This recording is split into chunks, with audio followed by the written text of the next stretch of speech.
তো দেশে পরিমাণ গরম কোনো কাজই করা আজকেও কিন্তু পারি না।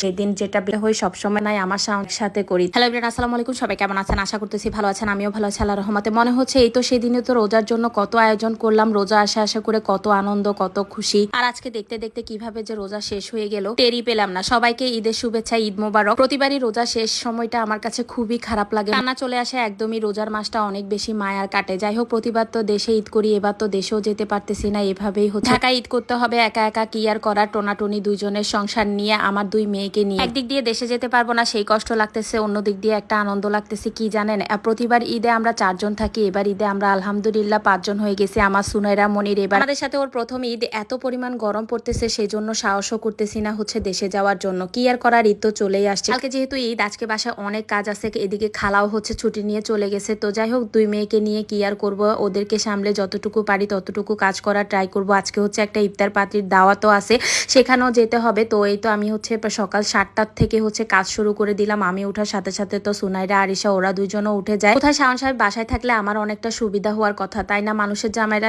বাসায় থাকলে কত হেল্প করে, কত কাজে কত সহযোগিতা করে বউদেরকে, কিন্তু আমার সেই দিক দিয়ে কোনো সহযোগিতা নাই। আমার শাওন সাহেবকে উল্টা আমি লোকমা দিয়ে খাওয়াই দিতে হয়, এরকম একটা অবস্থা। সে এতটা কুইরা পাবলিক, তাকে দিয়ে কোনো কাজই করাইতে পারি না, সবকিছু আমাকেই করতে হয়। যাই হোক, এই তো কি আর করবো। রান্নার জন্য সবকিছু রেডি করে নিলাম। আজকে হচ্ছে একটু বেশি করে বক্সে রেখে দিব, ভাবে রাখলে আমার জন্য অনেকটাই সুবিধা হয়। মাছগুলো ফার্স্টে ভাজি করে নিতেছিলাম। প্রতিবারই তো আমার রান্নার সময় মাছ ভাজি করে না রান্না করলে কেন জানি খেতেই ইচ্ছা করে না, এরকম একটা অবস্থা হয়। ঢাকার মাছগুলো থেকে মনে হয় কি ভাজি করে না রান্না করলে একটুখানি গন্ধ আসে, তাই আমি সবসময় মাছ ভাজি করেই হচ্ছে রান্না করার ট্রাই করি। এখানে কাতল মাছ নিয়ে নিলাম বেশি করে। আজকে হচ্ছে কাতল মাছটা বেশি করে রান্না করে রাখবো।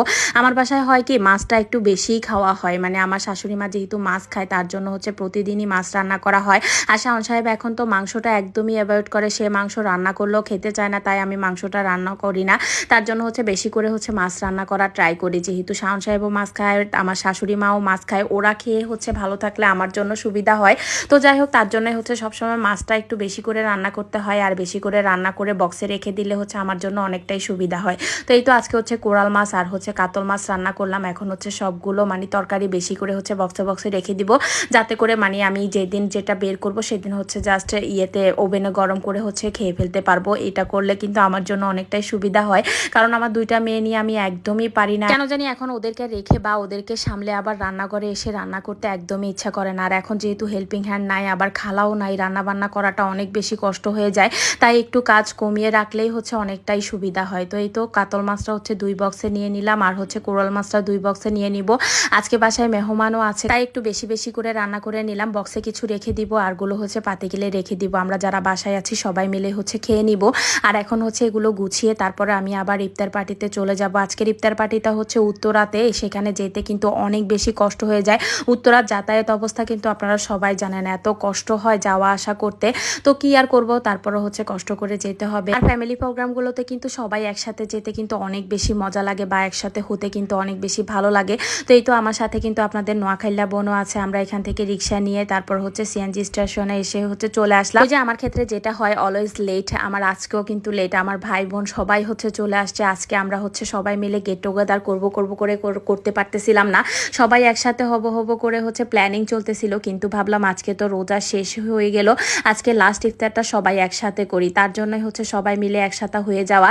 তো এই তো আমার ভাবি, তারপর হচ্ছে ভাই, তারপর ফুপি সবাই আছে, মানে আমরা সবাই মিলে হচ্ছে যে যার পছন্দ মতো ফ্ল্যাটের অর্ডার দিয়ে হচ্ছে খেয়ে নিলাম। এখানে আরিশা মনি তো খেলার স্পেসগুলো দেখে এত বেশি পছন্দ করছে, সে এত খেলতে চাইতেছে, কিন্তু আমার তো আবার বাসায় চলে যেতে হবে, অনেক দূরের রাস্তা, যেতে অনেক কষ্ট হবে। তো সবাই বলতেছিল যে আসো আমরা একটু স্মৃতি হিসেবে একটা ছবি তুলে রাখি, কারণ আমরা সবাই যখন একসাথে হই সবসময় কিন্তু একটা ছবি তুলে রাখি, এই ছবিটা হচ্ছে স্মৃতি হয়েই থেকে যায়। আমরা বেশিক্ষণ দেরি করি নাই, আর এখন হচ্ছে আমরা বাসায় চলে যাব। তো এই তো আরিশাকে হচ্ছে নিয়ে নিলাম। আরিশা মনি তার ওড়নাটা হারায় ফেলছে, এটা নিয়েই হচ্ছে আমরা কথা বলতেছিলাম। আর আজকের মতো বিদায় নিব, দেখা হবে নেক্সট ব্লগে। আল্লাহ হাফেজ।